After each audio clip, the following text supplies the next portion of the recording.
Bom dia, Isabela. Bom dia. Tudo bem? Tudo, e senhor? Ótimo.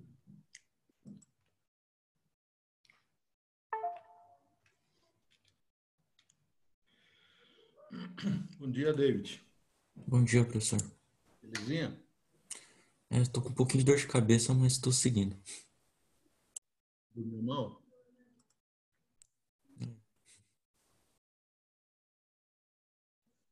Dormiu mal, David? Não, eu dormi bem até. É. Uhum.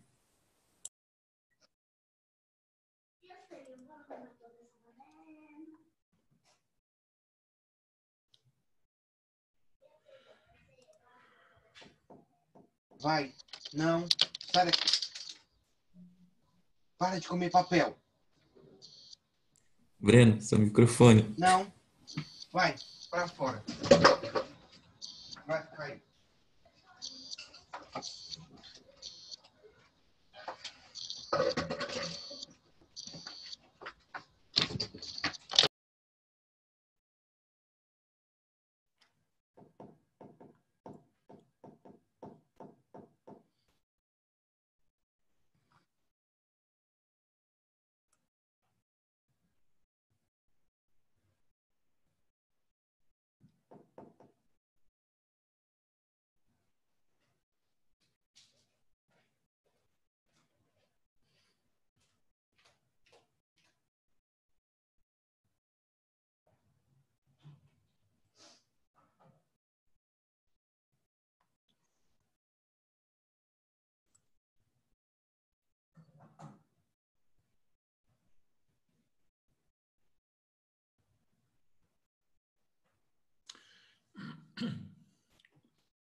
Será que estamos todos aí ou com o feriado muita gente foi viajar?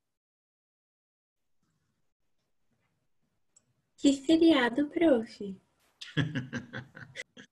É. Eu Boa estou viajando a quarentena inteira. Uma hora é na matemática, outra hora na história, na geografia, e assim vai. Boa pergunta, exatamente, Isa, é isso aí. Muito bem. Essa quarentena está servindo para a gente rever alguns conceitos, né? Saber o que é feriado, o que não é feriado, duração do dia, essa coisa de 24 horas, né? Está servindo para a gente rever algumas coisas. Não é? Ah, Pro, mas quem trabalhou na saúde, esses conceitos são tão... Por exemplo, já teve ano de eu passar o Natal sozinha e a minha companheira passar o Ano Novo sozinha. É isso mesmo. Então, sabe? Lembra na época do PCC, que fechou São Paulo? Lembro. Eu morei o tempo inteiro no hospital, porque o pessoal não conseguia vir para trabalhar e a gente ficou, né? Porque a gente não vai embora deixar a situação lá. Então, a gente não sei. Eu falei que eu já fiz quarentena no hospital, porque esse dia acho que eu fiquei 2 ou 3 dias. Nem me lembro quanto tempo foi. É isso mesmo. São experiências diferentes, né? Com percepções diferentes também. O importante é que, se a gente tiver uma disponibilidade, né, uma disposição, inclusive, né, a gente passa por tudo isso e vai sair de um modo diferente, né, melhor, com aprendizado, né, com outras experiências. Eu acho que a gente, como estudantes, a gente está tendo uma oportunidade ímpar, né? De poder assistir a aula ao vivo e tal. Mas eu, assim, como eu sou uma pessoa extremamente caseira, é como se eu tivesse no cursinho, porque a minha mobilidade era ir para o cursinho e voltar para casa. Uhum. Então, eu não estranhei muito. E é isso, a questão que, sim, eu e minha companheira mudamos completamente nossa rotina, né?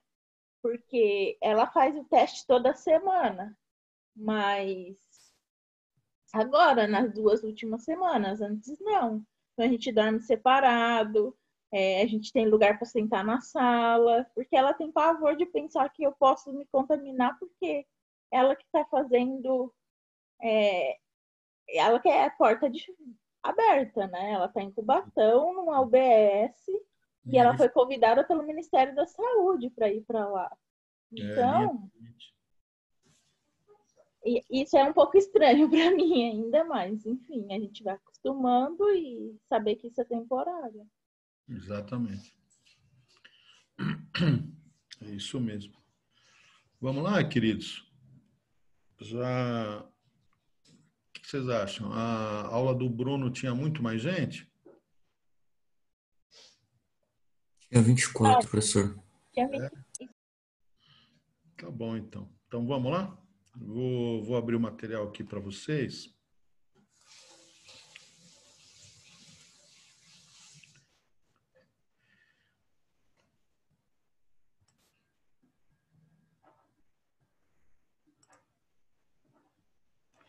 Bom, queridos,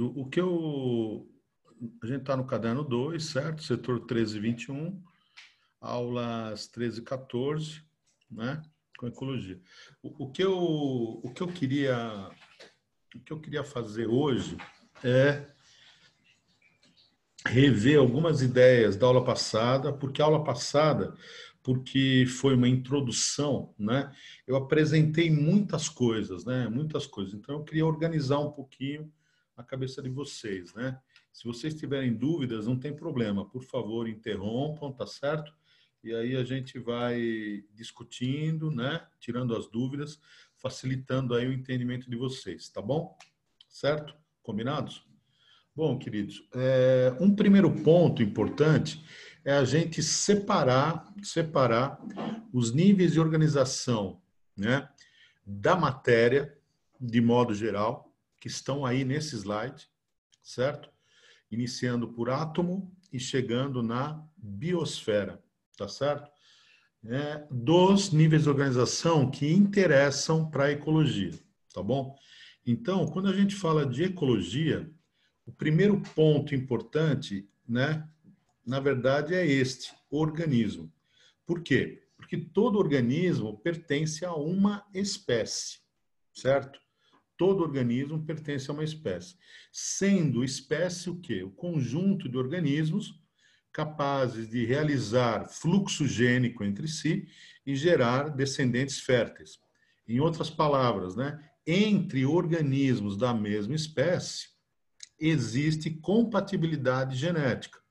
Ou seja, os gametas são capazes de realizar fecundação entre organismos da mesma espécie. Certo? Entre organismos da mesma espécie, né, não há isolamento reprodutivo. Então, quer dizer, organismos da mesma espécie vão gerar descendentes e esse descendente também é fértil, ou seja, ele vai apresentar pares de cromossomos homólogos, certo? Esse é o primeiro ponto. Então, nos gametas, né, que sofreram fecundação e que deram origem ao zigoto, que se desenvolveu, né, no embrião e que chegou a esse organismo, existem pares de cromossomos. Então, quer dizer, o zigoto no zigoto houve um encontro dos pares de cromossomos. Cada gametinha trazia um conjunto, que a gente vai chamar de haploide. Você vai ver tudo isso com o Castilho, tá certo? Então, o que acontece? O conjunto chamado espécie é extremamente importante por quê? Porque ele permite, né? Ele permite esse conjunto de interações entre os organismos. E essas interações vão garantir o quê? Surgimento de novos indivíduos férteis, tá legal? Então, para a ecologia, é o primeiro nível de organização que por si só, já interessa demais. Por quê? Porque dentro da espécie existem interações, tá claro? Certo? Muito bem. Se eu falar antes dos níveis de organização que vem antes, Um átomo vai interessar para a ecologia na medida que existe interação, como eu dei o exemplo para vocês do mercúrio, tá certo? A molécula vai interessar para a ecologia na medida da interação, recursos hídricos, por exemplo, tá legal? A organela, o organoide, vai interessar para a ecologia quando eu penso, por exemplo, numa mitocôndria, num cloroplasto, na função de respiração, na função de fotossíntese, e o que isso representa para aquele organismo que vai realizar o quê? A produção de alimento, né? Fundamental para o ecossistema, tá certo? Então, interação, importante demais, tá certo? Com células, tecidos, órgãos e sistemas, a mesma coisa, sempre pensando na interação, tá certo? Principalmente, às vezes, em termos de poluição. Então, vamos falar, por exemplo, do DDT, é um inseticida. O DDT ele se acumula no tecido adiposo, tá certo? Então, importante, né? Tecido. Quer dizer, o tecido bastou a gente pensar em interação com o tecido para ele passar a ser um assunto, né, que interessa para a ecologia. Ficou claro a ideia? Então, até organismo, você precisa pensar nas interações, tudo bem? Certo? A partir de organismo, a coisa muda um pouco. Por quê? Porque o próprio nível de organização já apresenta interações. Ficou claro para vocês isso? Tá? Então, níveis de organização da matéria é uma coisa. E os níveis de organização que interessam diretamente para a ecologia é outra coisa. Tá? Então, quando a gente fala nisso, a gente inicia em organismo. Por quê? Então, vamos lá. Porque todo organismo pertence a uma espécie e toda espécie é um conjunto. Então, de cara, existem relações entre os organismos que compõem a espécie. Um outro ponto fundamental é a gente saber que esses grupos de organismos da mesma espécie que estão num determinado local por um determinado intervalo de tempo constituem um grupo super importante chamado população. Então, queridos, tem que ficar claro para vocês o seguinte, que a espécie, qualquer espécie, né, não está em comunicação o tempo inteiro, tá certo? Então, os indivíduos que compõem uma espécie, eles não conseguem comunicar o tempo inteiro. Então, existem isolamentos, barreiras entre grupos da mesma espécie. Esses grupos da mesma espécie vão formar o quê? Populações. Tá claro? Certo? Então, isso é muito importante. Então, quando você pensa, por exemplo, na espécie humana, existem diversas populações humanas. Tá claro? Eu posso falar em população mundial, beleza. Mas eu posso falar em população da Austrália, posso falar em população europeia, em população do quê? Da América do Sul, população brasileira e por aí vai, tá certo? E aí você começa a perceber que as populações acabam se isolando de um jeito ou de outro no dia a dia. Tudo bem, existem no caso da espécie humana os meios de transporte, isso é outra coisa. A tecnologia permitiu quebrar esse isolamento. Isso é fundamental, tá claro? Mas no caso de algumas outras espécies, a gente tem que pensar, por exemplo, que um rio é suficiente para isolar, que um deserto é suficiente para isolar, que uma cordilheira, que uma montanha é suficiente para isolar, tá claro? Que os limites de um lago é suficiente para isolar. Tudo bem? Então, organismos da mesma espécie estão organizados ao longo do espaço,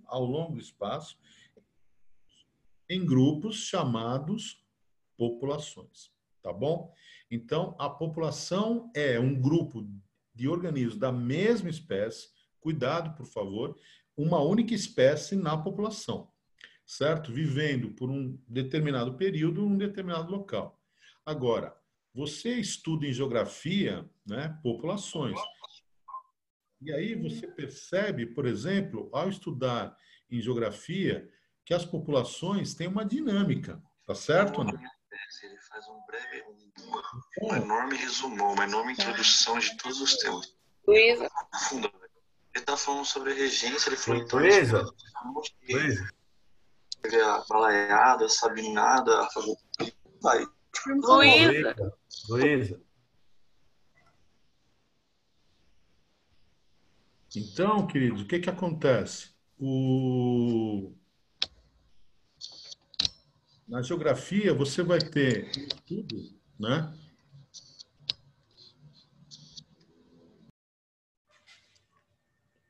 Na geografia, você vai ter um estudo onde fica claro, por exemplo, que os indivíduos da população envelhecem, que os indivíduos da população, por exemplo, nascem, que os indivíduos da população podem sair, podem chegar, ou seja, emigrar, imigrar, tá claro? Então, quer dizer, a população é o principal, um dos principais níveis de organização para os estudos da ecologia, para os estudos da evolução. Então, quando você estudar genética, por exemplo, né, fica claro que essa história do gene dominante, do gene recessivo, dos cruzamentos entre dominantes, entre heterozigotos, entre recessivos, está ocorrendo aonde? Na população. Está claro a ideia? Então, isso é importante. Outra ideia bastante importante, né? Seleção natural. A seleção natural, queridos, ocorre aonde? Na população. Então, quer dizer, qual é a zebra, por exemplo, que vai ser morta pelo leão? Um indivíduo na população de zebras. Seleção natural. Qual é o leão, por exemplo, que vai conseguir matar a presa? Entendeu? É um indivíduo na população.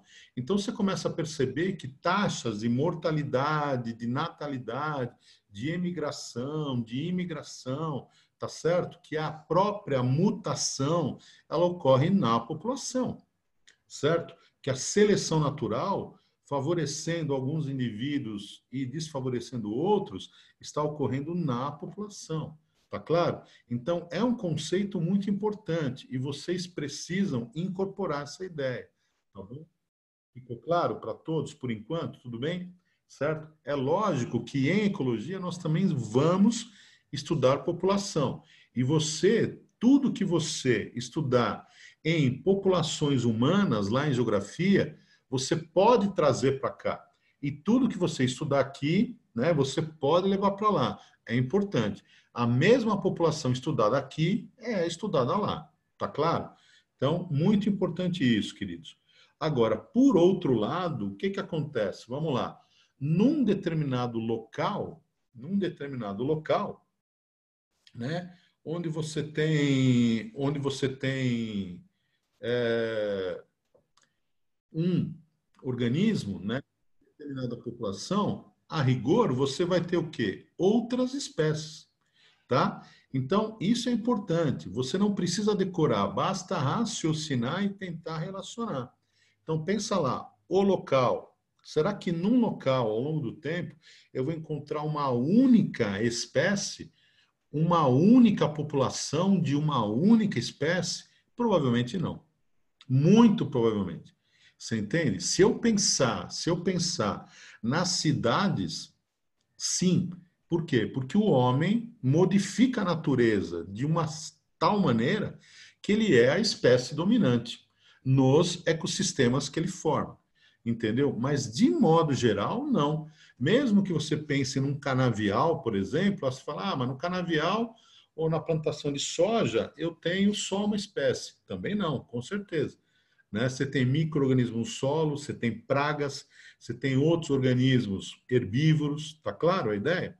Então, pense assim, o local, né, habitado por uma população, na verdade, ele é compartilhado por diversas outras espécies. E toda espécie está organizada em uma população.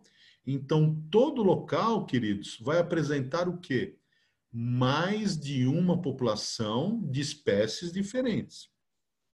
Entenderam a ideia? Tá? Muito importante. Esse conjunto de populações de espécies diferentes, como é que nós vamos chamar? Comunidade. Biocenose. biota, mesma coisa.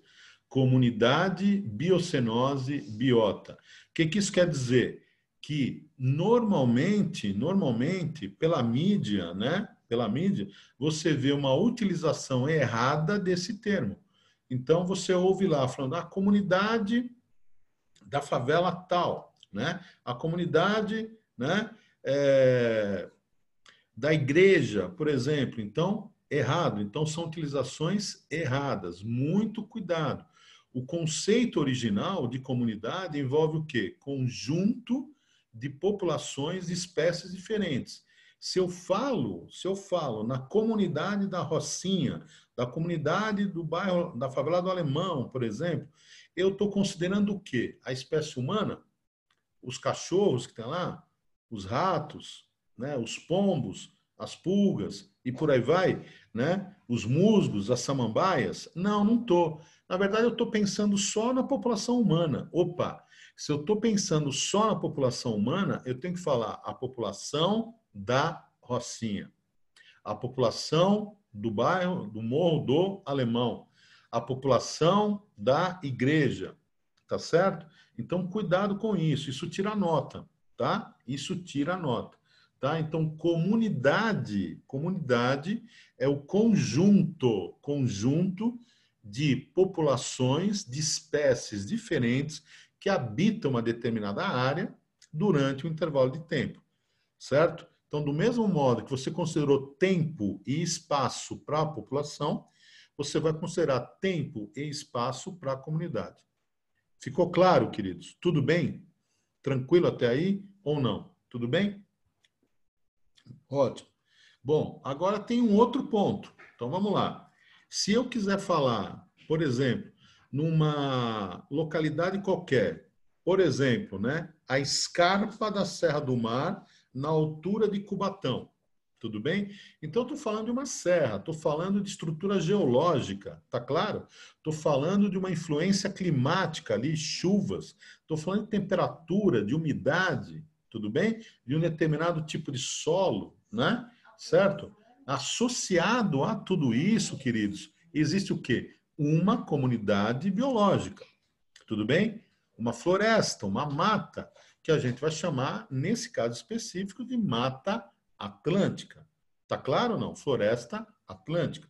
Então, o que acontece? A comunidade mais todos esses fatores físicos e químicos representados por o quê? Vamos lá, pela hidrosfera, ou seja, a água, tudo que envolve água, pela litosfera, tudo que envolve o quê? A estrutura geológica, rocha, solo e atmosfera, né? Toda essa camada gasosa sobre a superfície da Terra. Tá claro? Então, quer dizer, os componentes físicos e químicos, tudo bem? Os componentes que lá no fundamental, a professora, o professor, né, falavam não vivos, beleza? Então, na prova, eu não vou escrever não vivo. Por quê? Porque você é um vestibulando, certo? Você já encerrou o ensino médio. Então, você vai escrever os componentes físicos e químicos do ambiente. Beleza, não? Certo? Eles são representados pelos componentes não vivos, né? Tudo bem? Tá? Mas se eles são não vivos, o que eles são? São mortos? Você vai dizer que uma rocha é morta? Não. Você vai dizer que é um componente físico. Beleza? Tá bom?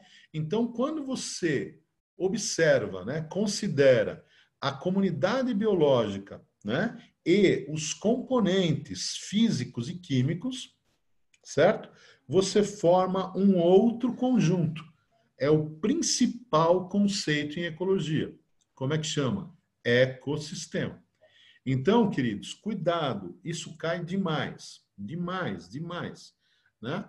Na realidade, um ecossistema, ele não precisa estar equilibrado, tá? Ele não precisa estar o quê?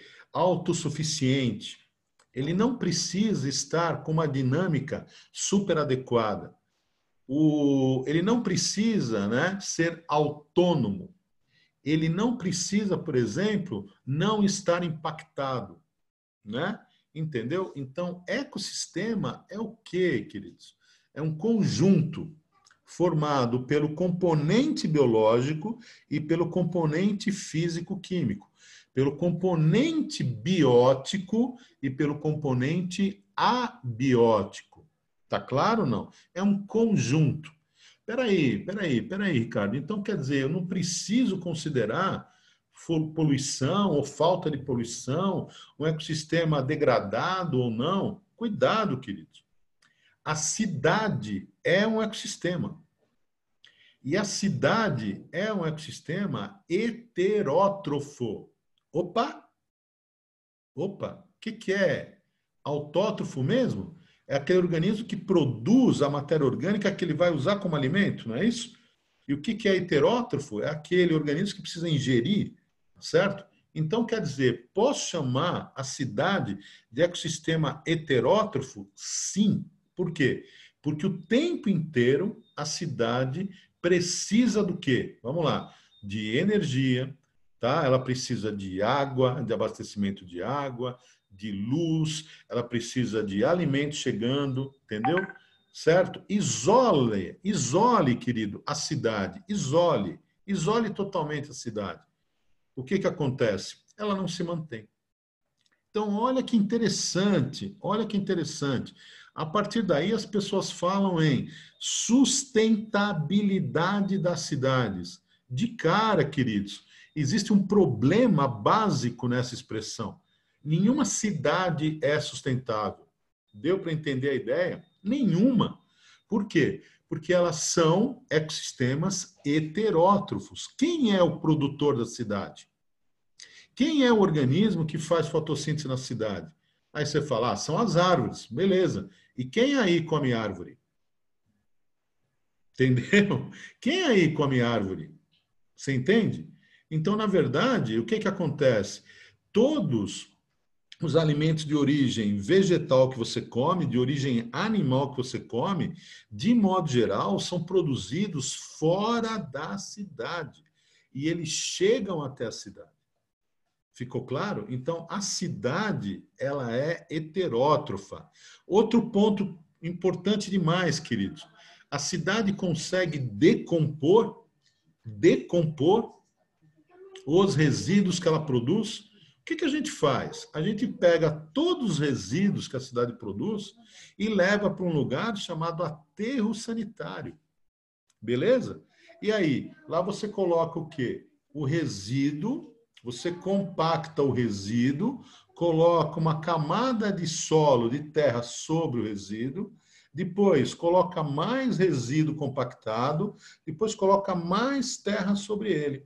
Então, o que acontece? Diariamente, na cidade de São Paulo, você tem cerca, hein, de 19 a 20 toneladas, tá certo?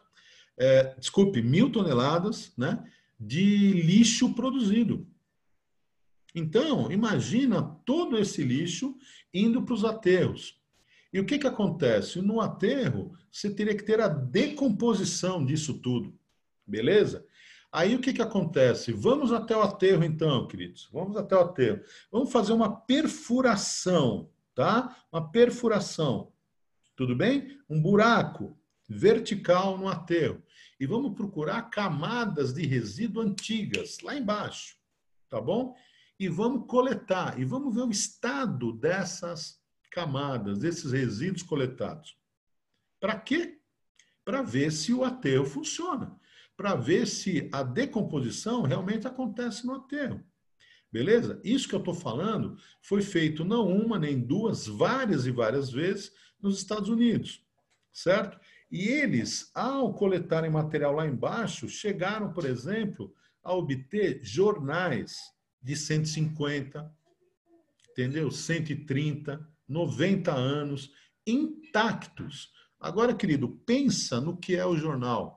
Jornal é um papel feito de um papel extremamente fácil de ser decomposto, de ser o quê? Degradado, intacto, lá embaixo, a 50, 60 metros. Então, vamos lá. O aterro sanitário é super adequado para a gente destinar o lixo? Sim. E para a gente tratar o lixo? Não. Por quê? Porque a decomposição não acontece como a gente imagina. Ficou claro a ideia? Então, isso quer dizer o quê? A cidade é sustentável? De jeito nenhum, queridos. Certo? De jeito nenhum. Autossustentável? Pior ainda. Né? Então, existem práticas mais sustentáveis, práticas mais interessantes. Tá legal? Mas dizer que o ecossistema urbano é sustentável é viagem. Então, quando a gente procura diminuir o trânsito, quando a gente procura melhorar o transporte público, tá certo? Quando a gente procura melhorar o clima, né? Certo? Da cidade, tudo vai no sentido de torná-la mais o quê? Sustentável. Mas ela não é. Tá claro? Então, cuidado com isso. Tudo bem? Por outro lado, vamos lá, um exemplo de ecossistema. Rio Tietê. Ah, Ricardo, mas o Rio Tietê é extremamente poluído. É, mas é um ecossistema? É. Certo? Ah, você vai lá no Tietê, você não vai ver peixes, você não vai ver crustáceos, você não vai ver moluscos interessantes. Não, você vai ver uma quantidade enorme de bactérias, de nemateumintos, que indicam o quê? Poluição. Você vai ver garças, por exemplo, que comem moluscos, indicadores de poluição. Tá certo? Mas eu te pergunto, é um conjunto formado pelo componente biótico, certo? E abiótico? É. Então, o Rio Tietê tem água? É, mais ou menos. Aquilo é água? Não é exatamente água. É água, lógico. Entendeu? Então, você tem água, você tem uma série de compostos dissolvidos naquela água tem um pH, tem uma salinidade, tem uma temperatura. Tá claro? Existe um fundo rochoso ali, existem as margens. Ah, mas foi canalizado. Tudo bem, né? Então, o que isso quer dizer? É um ecossistema adulterado? É, mas é um ecossistema. Isso foi Unicamp, queridos. Isso foi Unicamp. Então, cuidado. O ecossistema não tem na sua definição a palavra equilibrado. Não tem na sua definição a palavra, né, necessariamente autossustentável. Tá claro? Cuidado com isso. Então, o ecossistema é basicamente o quê? Um conjunto do biótico e do abiótico. Tá legal? E das relações que existem entre esses dois componentes. Tudo bem, queridos? Tá claro? Muito importante isso, tá? Agora, os ecossistemas, né? Os ecossistemas interagem entre si. Interagem. Então, por exemplo, quando você sai do mar, beleza? Você saiu do mar. Você estava lá dando um tibum. Você saiu do mar. Em que ecossistemas você está? Praia. É aquele ecossistema que é banhado pela onda, certo? É aquele ecossistema que sofre a ação das marés. Praia. De repente, a praia começa o quê, gente? A aumentar uma inclinação. E aí você tem o quê? Dunas, por exemplo. Outro ecossistema. De repente, você começa a ver uma vegetação fixando essas dunas, uma vegetação de maior porte. Tá legal? Então, árvores, arvoretas, e aí a gente começa a ver o quê? Restinga. Beleza? E toda essa estrutura vai se modificando, vai aumentando em diversidade, vai aumentando em composição, vai diferenciando em composição, as espécies vão mudando. E, de repente, o que acontece? Você está lá na base da Serra do Mar. E aí você tem o quê? Mata na escarpa da serra, depois mata aonde? Né? No topo do Planalto aqui, né? No Planalto. Esse conjunto todo, queridos, de ecossistemas interagindo uns com os outros, como é que nós vamos chamar? Bioma. Tá? E qual é o nome desse bioma em especial que eu estou falando? Mata Atlântica. Tudo bem? Então, a Amazônia, o Pantanal, a Caatinga, o Cerrado, a Mata Atlântica, os Campos Sulinos são exemplos de biomas. Beleza? Muito cuidado. Muito cuidado. Então, um bioma é um conjunto de ecossistemas que interagem, que são interdependentes, tudo bem? E que definem uma área com um clima característico, típico. Tá claro? Com uma estrutura geológica típica, característica. Tá? Certo? Sem geografia, com certeza já ouviu falar de domínio morfoclimático. Beleza? Domínio morfoclimático. Então, o Brasil tem domínios morfoclimáticos, Amazônia, Mata Atlântica, né? Cerrado, Caatinga, né? Então, esses domínios geológicos e climáticos estão associados a determinada formação vegetal. Beleza? E essa formação vegetal está associada, interage com animais.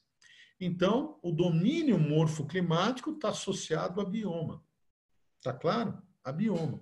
Então, cuidado, não chame na prova, e isso tira nota, queridos, isso cai muito e tira nota. Não chame na prova, né, bioma de ecossistema. Ah, o ecossistema Mata Atlântica. Não. Então, escreva lá, os ecossistemas, tá, associados da Mata Atlântica. Aí tudo bem. A mesma coisa para Cerrado, a mesma coisa para Amazônia. Tá bom? Tá claro? Agora, se eu pensar numa escala maior, uma dimensão maior, eu vou perceber que vou encontrar biomas, né, distribuídos pelos países. E vou encontrar biomas semelhantes. Por exemplo, florestas, certo? Por exemplo, savanas, né? O cerrado é um tipo de savana, né? Certo? E aí eu vou perceber o quê? Que a expressão bioma, ou conceito bioma, também pode ser aplicado globalmente. Então, os biomas mundiais. Tá claro a ideia? Os biomas mundiais. Então, os biomas mundiais estão associados a territórios muito maiores, com uma homogeneização de clima. Beleza? Certo? Por aí você consegue ter uma visão melhor do planeta. Agora, falando em planeta, vamos lá, queridos, falando em planeta, como é que eu vou chamar esse conjunto do planeta, de áreas do planeta com vida? Biosfera. O conjunto de áreas do planeta com vida é a biosfera. Agora, você também estudou na geografia que o planeta é constituído por um núcleo interior, exterior, por um manto, certo? E uma crosta. Agora eu te pergunto, queridão, onde está a vida? A vida está na crosta. E a vida não está em toda a crosta. Você, se fizer escavações, por exemplo, você vai perceber que você encontra raízes, encontra minhocas, encontra nematóides, por exemplo, no máximo, até 30 centímetros, 40 centímetros. Existem alguns casos específicos aí de raízes que podem chegar a muitos metros, mas só. Simplesmente elas estão o quê? Atravessando os horizontes do solo e garantindo o quê? A fixação da planta. Agora, o que eu estou querendo dizer com isso? Né? Que a crosta, né, é habitada superficialmente só. E essa superfície pode estar coberta de água líquida ou não. Se ela estiver coberta de água líquida, aqui no slide, eu estou falando disto aqui, ó, querido, do oceano. Então, na verdade, existe o quê? Uma área enorme do planeta, coberta por água e não coberta por água, onde eu encontro vida. E essa camada superficial do planeta onde eu encontro vida, como é que eu vou chamar? Biosfera. Então, na prática, vamos lá, pensa comigo, na prática, né? Na prática, a biosfera é maior, igual ou menor do que o planeta? É muito menor, entendeu? Então, entenda que o planeta tem uma dinâmica intensa para permitir o quê, queridos? Para permitir o quê? A vida numa pequena película dele, chamado o quê? Crosta, né? Numa pequena película, numa pequena parte da crosta, e esse conjunto, né? Certo? De biomas que você encontra aí, você vai chamar de biosfera. Então, a biosfera é uma parte pequena demais do planeta que consegue manter, certo? Ter e manter a vida. Tá claro? Tudo bem? Então, o que acontece? Vamos lá. No planeta, vamos dividir a vida do planeta? Vamos lá? Onde estaria a vida no planeta? Na água salgada. Beleza. Na água doce. Na Terra. Entendeu? Então, ciclo marinho, ciclo de água doce, ciclo terrestre. Agora, na água, as condições são muito parecidas. Muito parecidas. Você não tem variações tão grandes na água quanto você tem na Terra. Na Terra, por exemplo, se você variar a latitude, muda tudo, querido. Clima, vegetação, solo, muda tudo. E se você variar, subir, né? Variar a altitude, também muda tudo. Na água, essas variações são mais tênues. Você não percebe com tanta facilidade. Agora, na Terra, percebe. Então, o que você faz na Terra? Você ainda divide. Fala, peraí, a vida aqui na Terra, ou seja, na parte emersa do planeta, tá claro? Não estou usando a Terra como sinônimo de planeta. Na parte emersa, que está para fora da água do planeta. Então, na Terra, o que eu tenho? Vou ter formações abertas, certo? Abertas, totalmente abertas. Seria o caso do quê? Dos campos, dos desertos. Tá claro ou não? Tudo bem? Vou ter as formações semiabertas, que seriam o quê, gente? Vamos lá. Savanas, cerrados, tudo bem? E vou ter as formações fechadas. O que são as formações fechadas? Florestas. Agora, quando eu falo de floresta, né, tem a taiga, por exemplo, que é uma floresta fria. Grandes latitudes. Tem uma floresta o quê? Tropical, né? Como a do Amazonas. Mas, na verdade, ela está encaixada ali no trópico, não está? Então, na verdade, posso chamá-la de equatorial. E você tem ainda o quê? A floresta atlântica aqui. Então, você está percebendo? Existem vários tipos de florestas, vários tipos de formações semiabertas, vários tipos de quê? De formações abertas. E aí eu vou descendo de bioma para ecossistema, de ecossistema para comunidade, para população, para organismo. Ficou claro, queridos, para todo mundo? Alguém tem alguma questão? Vamos lá, pode fazer. Tudo bem? Mesmo? Legal, ótimo. Então, vamos lá, continuar. Aí, o que acontece? Retomando, porque isso é muito importante, tá certo? Retomando. Se eu considerar, vamos lá, se eu considerar que em cada ambiente existem muitas populações de espécies diferentes, ou seja, organismos de espécies diferentes coexistem, qual é o conceito que emerge daí? Qual é o conceito que sai daí? O conceito de nicho. Então, o que isso quer dizer? Vamos lá, né? Isso quer dizer que espécies diferentes vão explorar o ambiente de modo diferente. Espécies diferentes vão explorar o ambiente de modo diferente. Tá claro a ideia? Isso é muito importante, tá bom? Muito, muito importante. Agora, tem que entender o seguinte, os recursos formam o habitat. Então, por exemplo, no habitat, eu vou ter um lugar para tomar água, um lugar para refúgio, um lugar para reprodução. Então, na verdade, as espécies compartilham o mesmo habitat, de modo diferente. Ao compartilhar o mesmo habitat de modo diferente, certo? Eu entendo o quê? Nicho, né? Garantindo que a existência de muitas espécies ao mesmo tempo no ambiente. Ficou claro? Então, não escrevam na prova, queridos, de jeito nenhum. Né? A gente discutiu bastante nicho aula passada. Não escrevam na prova de jeito nenhum que nicho é profissão, nem tá? Nem que habitat é endereço, tá certo? O que é nicho? É o papel ecológico, né, da espécie. É o papel que a espécie desempenha no ambiente. Tá claro a ideia?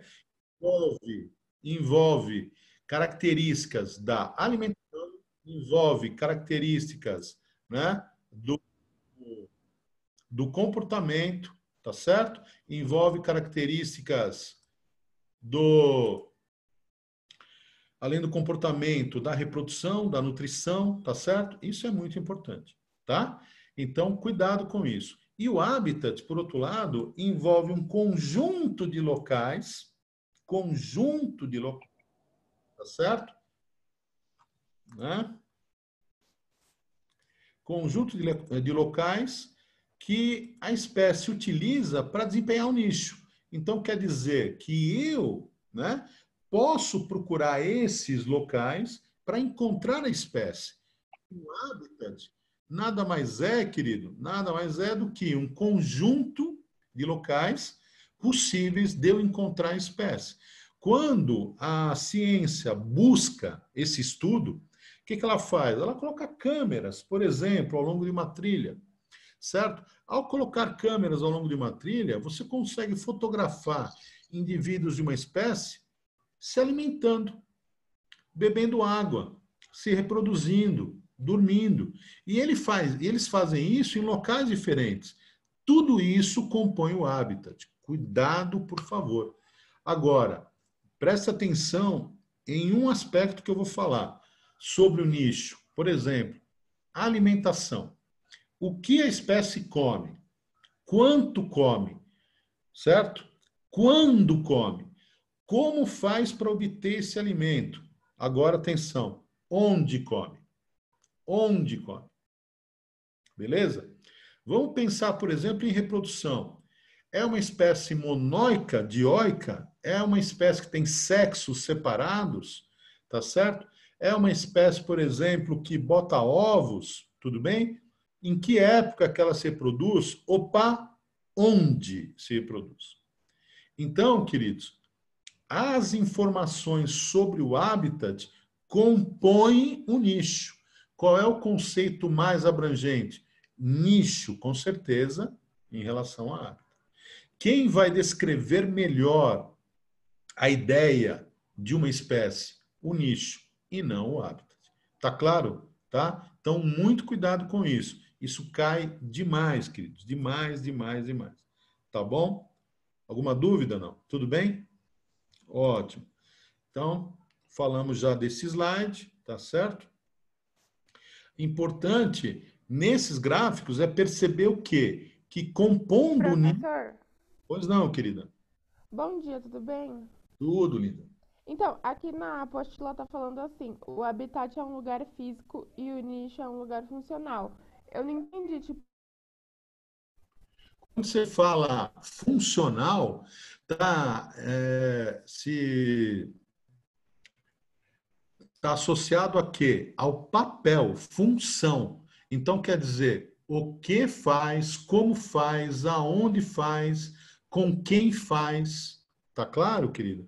Então, quer dizer, o nicho, a gente tem que tomar muito cuidado, foi bom você perguntar, porque também é um termo ecológico utilizado de maneira errada em outras áreas do conhecimento. Então, por exemplo, vem um decorador, vem um arquiteto e fala assim: aqui nós temos um nicho. Vamos colocar um objeto decorativo nesse nicho. Cuidado, ecologicamente está errado. Então, o nicho, ele envolve o quê? Um conjunto de informações sobre o papel, sobre a função, conjunto de funções que a espécie tem no ambiente. Tá claro? Não é um local físico, não é. Muita gente acha isso. Ah, em cima dessa prateleira tem um nichozinho que eu posso colocar um objeto de decoração. Não use essa ideia para ecologia, tá errado. Tá? O local, a posição ali, ó, o local, a posição, isso compõe o quê? O habitat. Beleza, Gil? Tudo bem? Professor, obrigada. Nada. Então, isso é muito importante, queridos. Cuidado. Outro ponto importante é que no nicho você vai ter o quê? Interação entre organismos. Interação da mesma espécie e de outras espécies. Então, quando você fala espécie A mata e come a espécie B, isso faz parte do nicho da espécie A e da espécie B. Quando você fala que a espécie A explora, vive às custas da espécie B, certo? Quer dizer, espécie A é parasita da espécie B, isso faz parte do nicho da espécie A e da espécie B. Tá claro a ideia? Então, você imagina o seguinte, isso que eu falei serve para você entender esses gráficos. Esses gráficos saíram de questões, tá certo? Isso aqui é questão, tá bom? Então, por exemplo, antes da introdução de uma determinada espécie no ambiente, certo? O que você tinha era isso aqui, tá? Espécie 5 com mais indivíduos, logo depois espécie 4, logo depois 2, 3 e 1, tudo bem? Provavelmente a espécie 1 é um produtor, provavelmente espécie 4 e 2 são o quê? Competidores aí, né? Eles devem ser o quê? Consumidores primários, espécie 3 secundária, espécie 1 de quarta ordem. Tudo bem? De modo geral é isso. Agora vamos lá. O que acontece quando a espécie foi introduzida? Dá uma olhada, queridos. Quando a espécie é introduzida, olha o que aconteceu com a espécie 1. Ela diminuiu. Isso quer dizer várias coisas, que a espécie que foi introduzida, que não trouxe os seus predadores, as suas presas, os seus competidores, ela foi introduzida. É o caso do pardal, é o caso da pomba, é o caso do caramujo africano, por exemplo, do mexilhão dourado, entendeu? Tem muitos exemplos, tá? Então, o que acontece? Quando a espécie foi introduzida, olha o que aconteceu com a espécie 1. Diminuiu. O que você pode falar? Bom, a espécie o quê? Esteja competindo com a 1, ou se alimentou da 1, entendeu? Dá uma olhada aqui o que acontece com a 2. Né? A 2 cresceu. Por quê? Talvez porque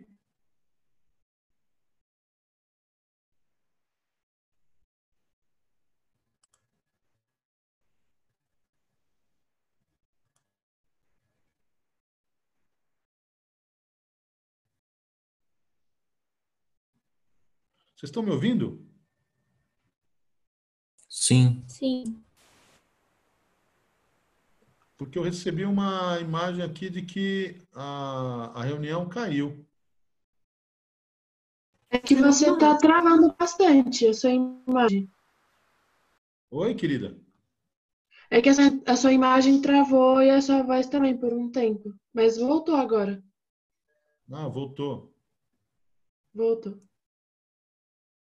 Tá tudo bem, então? Acho que sim. Porque eu estou vendo muita gente caindo e voltando, caindo e voltando. Você começou a travar um pouco agora, mas bem pouco. Mas é mais sua imagem do que sua voz. Sim, para mim também.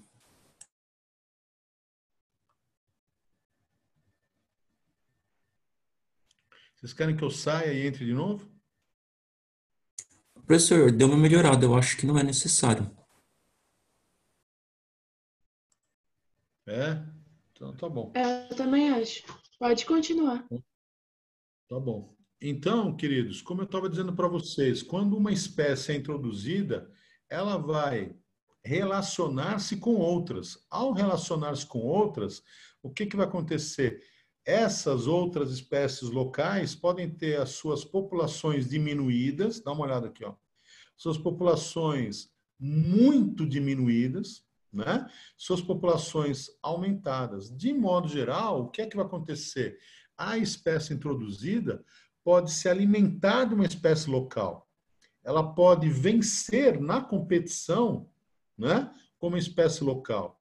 Ela pode fazer com que uma determinada espécie aumente a sua população. Por quê? Porque ela se alimentou da espécie que competia com ela. Tá claro? Então, sempre, gente, né, nós vamos ter o quê? Interações que compõem o nicho também. Pode falar, Sara. Bom dia, professor, tudo bem? Bem, querida, aumente o seu som, que eu não estou ouvindo direito. Melhorou? Melhorou muito. Obrigada. Nada. Obrigada. De manhã eu nem sei o que eu estou falando direito. Então, professor, e quando é uma espécie que, eu não sei se o meu pensamento está correto, mas parece que quando ela é introduzida, ela não causa... Ela só cria uma população muito grande, mas não ela se transforma influencia em outros. Difícil. Tipo rato. É difícil ela não influenciar a outra, viu? É muito difícil, né? Porque, por exemplo, o rato, ele acaba se transformando numa praga, e por quê? Porque ele não tem nenhum controle natural sobre ele. Ou seja, não há predador nem parasita sobre ele. Mas se você parar para pensar, o rato, por exemplo, ele é parasitado pela pulga, certo? E a pulga, ela vai transmitir doenças. Então, nunca você vai ter uma espécie sendo introduzida zero de influências, entendeu? Isso não acontece. É verdade. Certo? Então, pense nisso, né? O nicho de uma espécie sempre envolve as interações com outros organismos da mesma espécie e de outras espécies. Isso é muito importante, tá bom? Tá bom, obrigada. Nada. Ficou. Fala, David, pode falar. Professor, lembra que você estava dando exemplo de duas espécies, que a espécie A consome a B, e isso é um nicho ecológico e tal. Do ponto de vista de B, ele ser consumido por A é um fator que caracteriza o nicho ecológico também? O nicho dele. Todas as informações de interação, tá, da espécie com organismos da própria espécie, de outras espécies, né, compõem o nicho. Se você não levar isso em consideração, como é que você pode proteger uma espécie, preservar outra espécie? Entendeu? Então você precisa saber quem são os parasitas, quem são os predadores, quem são as presas. Do contrário, você não consegue. Entendeu a ideia? Sim, valeu, professor. Beleza. Fala, Sara, pode falar. É que eu fiquei só com uma dúvida, mas acho que você tirou. Então quer dizer que às vezes pode essa nova espécie, depois de introduzida, ela pode, ao invés de prejudicar alguma outra espécie, favorecer a existência dela, por exemplo, o rato e a pulga? Pode.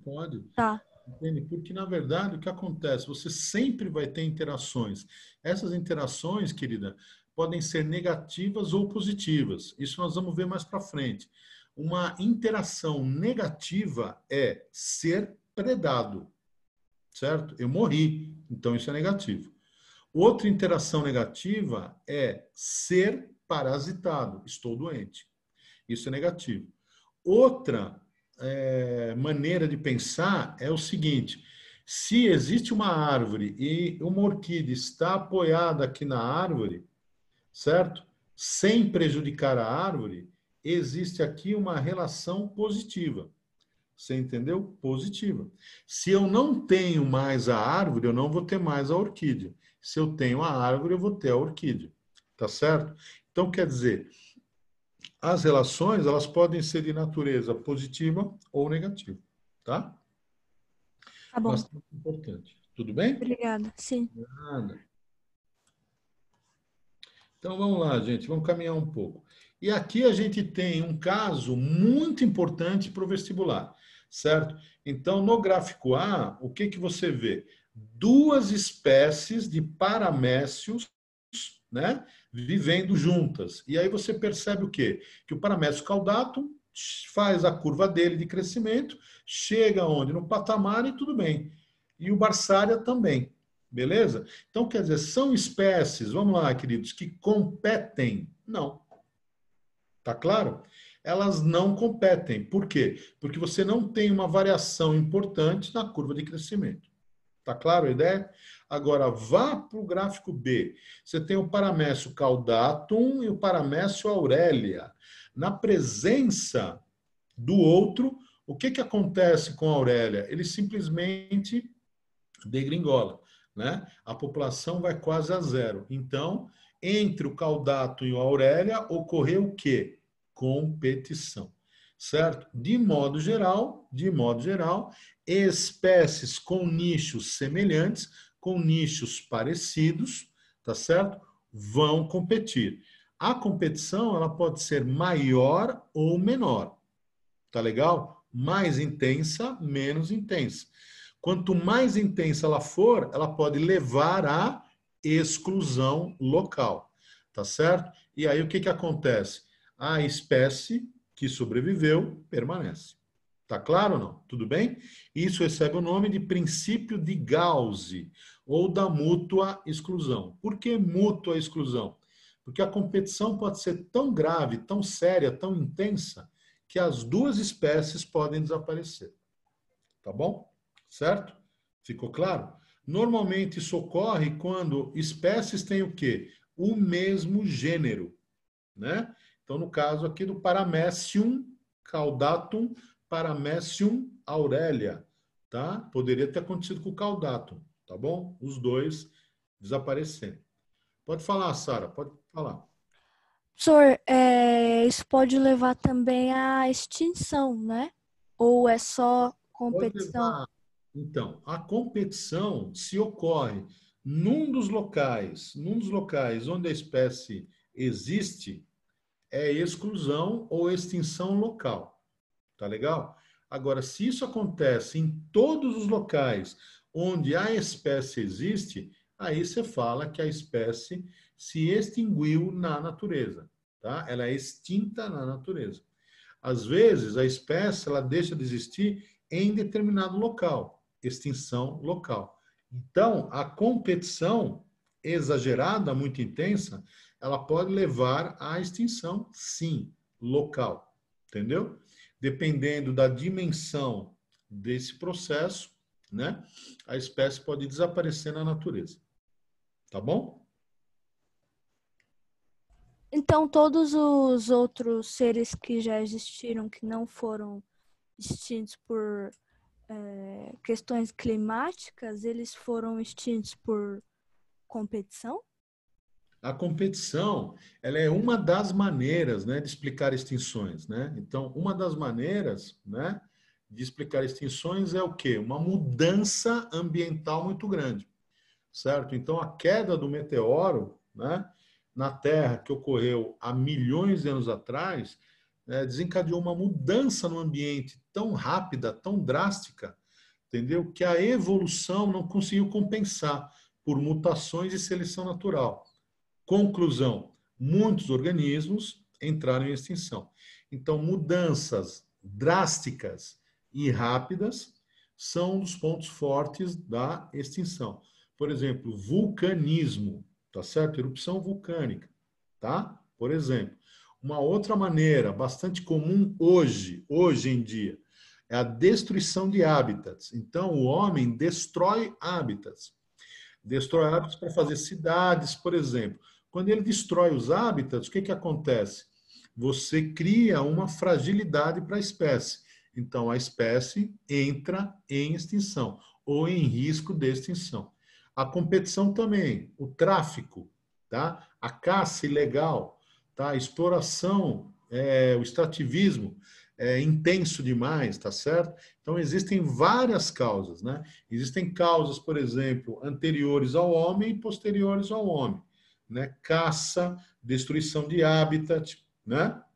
O tráfico, né? Então, isso é associado ao homem, né? Agora, não associado ao homem, mudanças climáticas muito grandes, mudanças ambientais muito drásticas e rápidas, entende? Tá?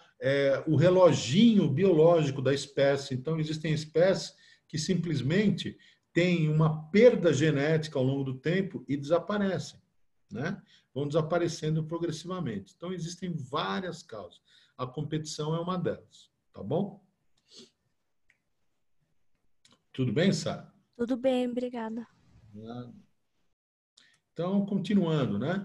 Aqui nós discutimos bastante esse slide, mostrando para vocês que a área de sobreposição de dois nichos, ela é proporcional à competição entre os nichos, entre as espécies, tá claro? Então, quanto maior a sobreposição, maior a competição. E é aí que nós podemos pensar no seguinte: uma espécie sobrevive, a outra desaparece. As duas espécies sofrem danos, diminuem as populações das duas espécies, ou as duas espécies desaparecem. Tá legal? Tudo em função do quanto os nichos são semelhantes, são parecidos. Tá claro a ideia? Tudo bem, queridos? Muito bem. Então, aqui uma conclusão bastante importante, né? As espécies, elas podem compartilhar hábitats. Por quê? Porque o habitat vai fornecer recursos. O que são recursos? Né? Abrigo, tá? Abrigo, local para reprodução, alimento, tá? Água. Então, o que acontece? Os organismos de espécies diferentes vão explorar os hábitats de maneira diferente. Ao explorar os hábitats de maneira diferente, eles podem coexistir, ou seja, existir juntos. Tudo bem? Certo? Então, isso é importante, isso vai cair, com certeza. Tá? Muito bem.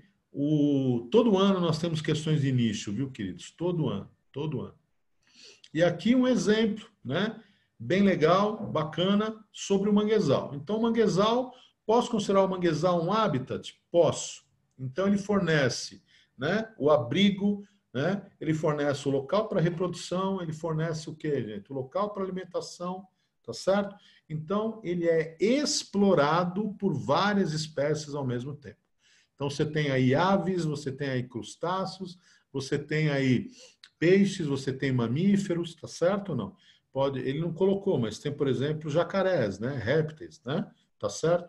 Então, muitos organismos dividindo, né? Compartilhando o mesmo habitat. E isso só é possível porque os nichos são diferentes.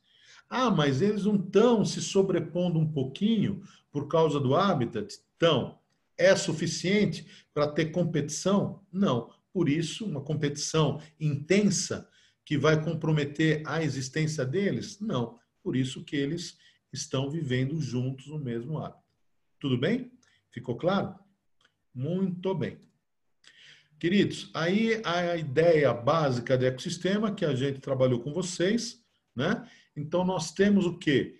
Um conjunto formado por um componente biológico, que é a comunidade, e um componente abiótico, né? Que é o clima, que é a estrutura geológica, tá certo? Que é a água, tá bom? E as dependências, né? As interdependências que ocorrem entre eles. Não coloque na cabeça que a definição de ecossistema envolve necessariamente, tá certo? Alta biodiversidade. Não. Você tem ecossistemas com biodiversidade mais alta, outros mais baixa.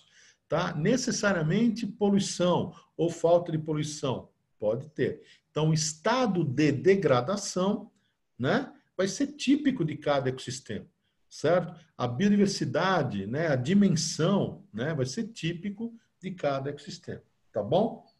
Muito bem.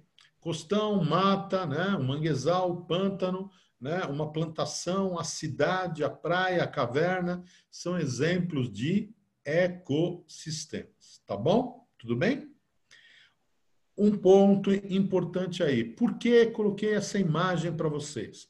Para vocês perceberem que o ecossistema é um sistema aberto. Então, o ecossistema recebe energia.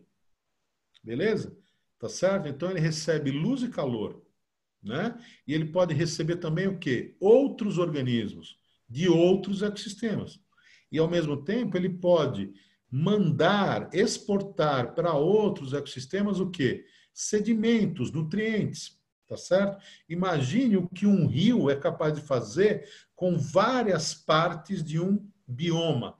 Ele leva o quê? Nutrientes de uma parte mais alta para uma parte mais baixa, entendeu? Então, os ecossistemas interagem. Isso é importante, tá bom? Certo? Ficou claro? Beleza. Outro ponto importante é, já que os ecossistemas interagem, eles estão o quê? Ao lado um do outro. Tudo bem? Então, você pode ter um conceito extremamente importante surgindo aí, chamado ecótono. Então, o que é o ecótono? O ecótono é uma área de transição entre dois ecossistemas. Tá? No caso aqui do desenho, isso foi questão de vestibular também, esse desenho, tá? O que é B? Eu posso chamar A de ecossistema 1? Posso. Uma formação aberta. Posso chamar B de ecossistema 2? Uma formação semiaberta? Posso. Posso chamar C de ecossistema 3? Uma formação fechada florestal? Posso. Tudo bem? Certo? Legal. Isso aí aconteceria no Brasil? Sim. Imagina que A está no sul do Brasil. Que B, por exemplo, é o quê? A região central do Brasil. A seria Campos Sulinos, B seria Cerrado, por exemplo, e C seria o quê? Amazônia. Tá claro? Então, o que que acontece? Posso dizer que em B eu vou encontrar espécies de A e de C? Posso. É uma zona de transição entre A e C? Sim. Entende? Então, quer dizer, no Cerrado, eu encontro espécies da Amazônia e eu encontro espécies do sul do país. Tá certo? Algumas poucas. Então, olha que interessante. O ecótono é uma zona de transição. E nessa zona de transição, eu vou ter uma biodiversidade maior do que num ecossistema e no outro ecossistema. Por quê? Porque essa região, ela compartilha algumas características climáticas de C e algumas características climáticas de A. Tá claro a ideia? Fala, David, pode falar. Professor, partindo de uma situação hipotética, supondo que entre A e B tem uma cidade, eu não posso considerar ecótono, né? Cidade Porque... não é um ecótono, não. Sim. Cidade não. Tá. Mas é um ecossistema, não deixa de ser. Sim. Você quer? Então, vamos usar o teu exemplo, beleza? Uhum. Vamos usar o teu exemplo. Imagina o seguinte, cidade, o núcleo urbano mesmo, vamos pensar na periferia, na zona rural e na zona natural. Tudo bem ou não? Certo? Na zona natural, por exemplo, eu vou ter febre amarela. Posso ter febre amarela na zona rural. Na periferia, não mais. Na cidade, difícil. Vamos fazer outra análise? Dengue na cidade. Dengue aqui, ó, na periferia. Dengue aqui onde? Na zona rural. Não vou ter dengue aqui. Entendeu? Então, quer dizer, existem espécies que conseguem ampliar o seu nicho, né? E existem outras que não conseguem, tá certo? Na medida que você pensa em ecossistemas naturais, existe uma transição. Se você falar em núcleo urbano, em periferia e em zona rural, a periferia é o lugar onde eu posso encontrar animais e posso encontrar também o quê?